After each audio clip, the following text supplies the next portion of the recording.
welcome to ACJ News.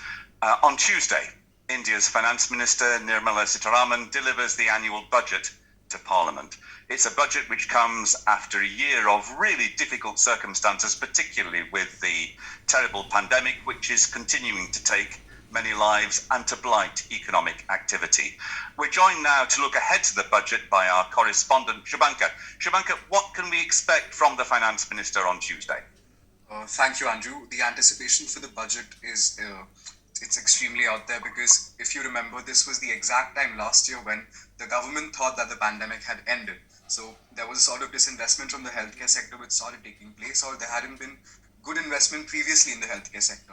So to a certain extent, we can expect a lot more resources being dedicated to it so that if there's another wave, then the country doesn't get crippled as it did last year during the second wave.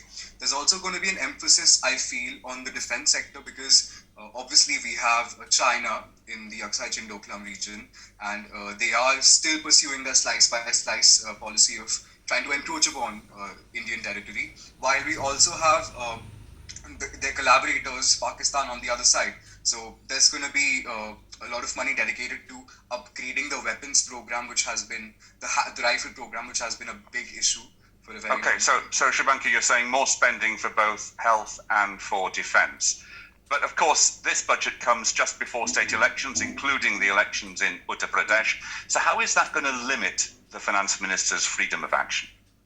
I feel like a large part of the expenditure will be dedicated towards UP in terms of bolstering its infrastructure so that the voters, to a certain extent, give a positive outcome when it comes to the election results. But one can't really say because it really depends. Like the previous budgets have been really unpredictable in this area. So judging from that perspective, one can only see how this plays out.